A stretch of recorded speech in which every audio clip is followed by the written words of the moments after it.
This sermon is dedicated to the memory of Arlene Agus, good friend of mine who died earlier this week. I will tell you more about her in a little while.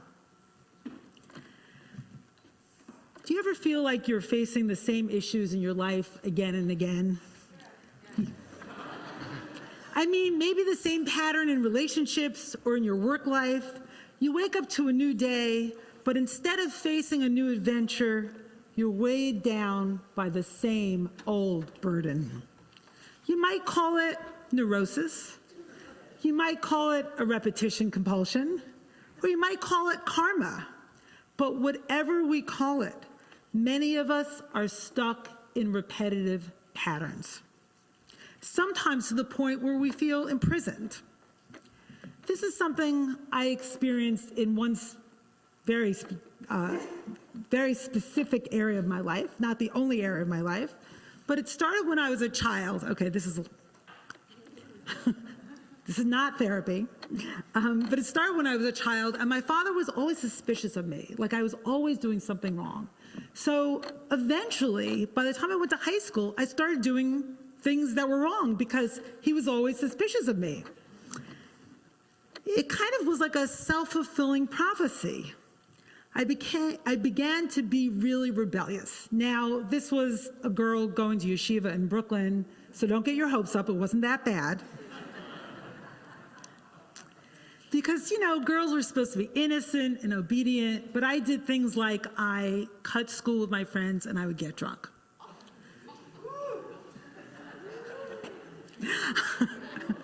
And I would go back to class and the teachers would not notice that I was drunk. And which was actually kind of really upsetting because I really didn't feel seen.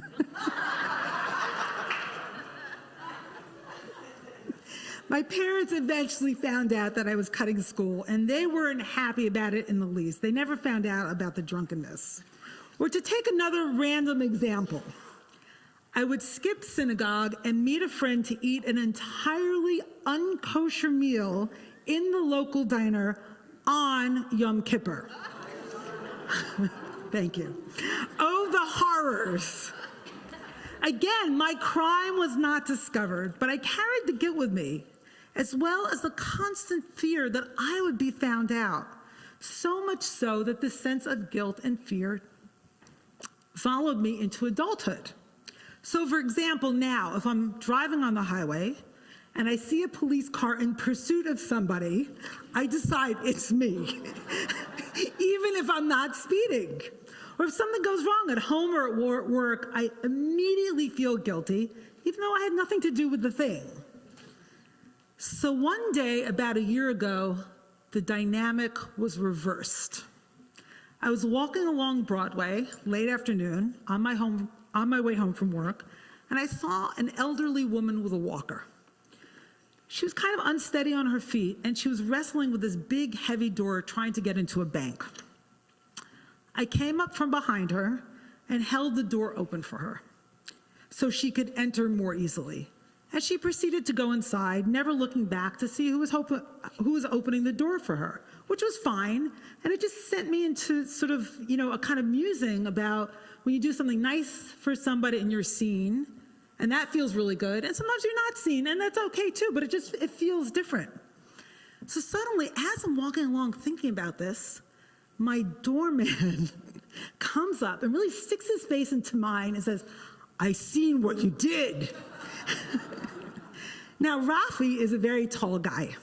He's very sure of himself. He has a tremendous sense of moral authority.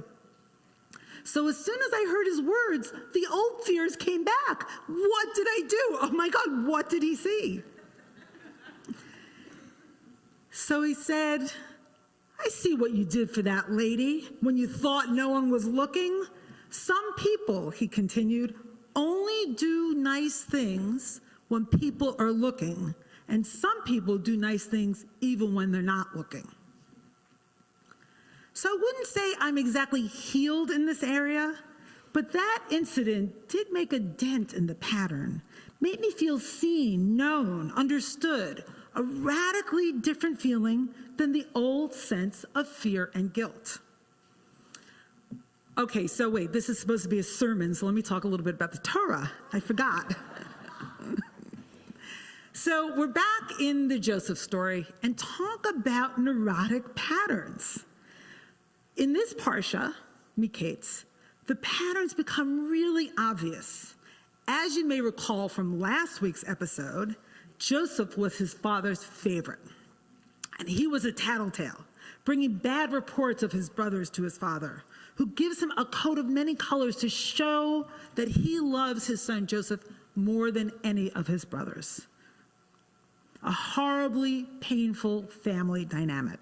And to make matters worse, Joseph shares his dreams with his brothers, dreams in which he's the center, at the total center, and they're bowing down to him. So they hate him, and they're increasingly jealous of him. And one day they plot against him, stripping him of his coat of many colors and throwing him into a pit. He's lifted out of the pit by Midianites who sell him to Ishmaelites who sell him into slavery in Egypt. And he rises in power in Egypt, this time in the house of Potiphar, a wealthy Egyptian. Again, he becomes a favorite. God bless you. He is favored by everyone, even Potiphar's wife, who tries to seduce him. And even though Joseph resists, she accuses him of seducing her, and he is thrown into a prison, an echo of his brothers throwing him into a pit. In jail, the pattern repeats again. This time, he becomes the favorite of the prison warden, and again, everything is placed in his trust. But in jail, something different happens. He actually listens. He sees the people before him. There's a baker, not a butler, a baker and a cupbearer. And they tell him their dreams, and he interprets them. He says that the baker would be killed and the cupbearer would be restored to his position, and so it was. But here's the thing. At this point, Joseph's pattern is completely reversed. Pharaoh has a dream he can't interpret, and none of his advisors can interpret it either. So the cupbearer tells him about Joseph's expertise, and they lift Joseph out of prison, or Pharaoh's assistants or servants lift him out of prison, but the prison here is called a bore, a pit. So he's lifted, so to speak, almost out of the pit that he was originally thrown into. It's like a little moment where time collapses. They take him out of the pit, and instead of him, remember they stripped him and threw him into a pit. So this time they lift him out of a pit, and he's shaved and dressed to become presentable for the Pharaoh. And instead of being sent away by a father figure, he's brought to a father figure, to Pharaoh. And instead of, this is the last one, relaying his dreams, he listens to Pharaoh's dreams and he interprets them. And instead of acting clueless about his brother's feelings, acting as if they are invisible, here he is in service to the welfare of Pharaoh, Shlom Paro, as he calls it. But here's really the centerpiece, the kicker in terms of Joseph's story happening in reverse.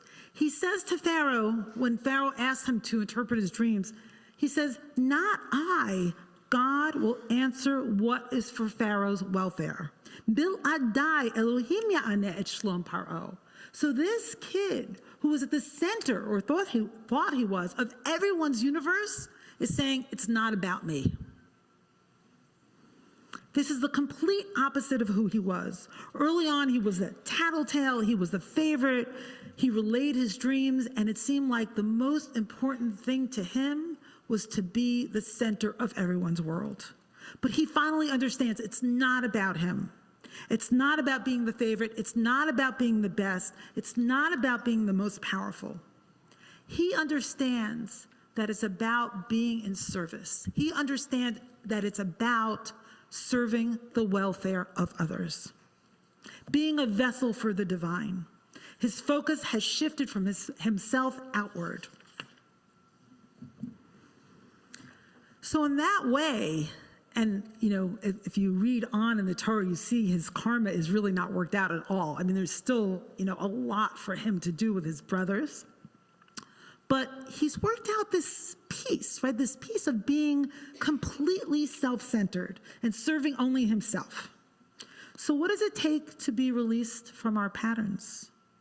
For me, what happened with Rafi that day was such a tikkun, such a repair. I was able to see someone in need to be in service, but to be seen in being service made a difference given my own patterns and history. I think each time we truly see somebody, it's like lighting up their soul, like lighting a Hanukkah candle at the darkest time of the year, during the darkest time of the month, when the moon is disappearing, so that each of us can become the light, the fire in the dark, illuminated and illuminating.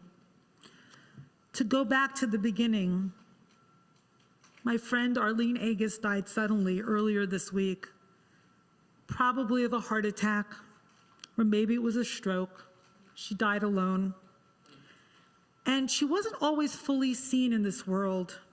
She was a shining light in the Jewish feminist world, a pioneering woman who fought for women to be ordained. I stand her as a rabbi because of her.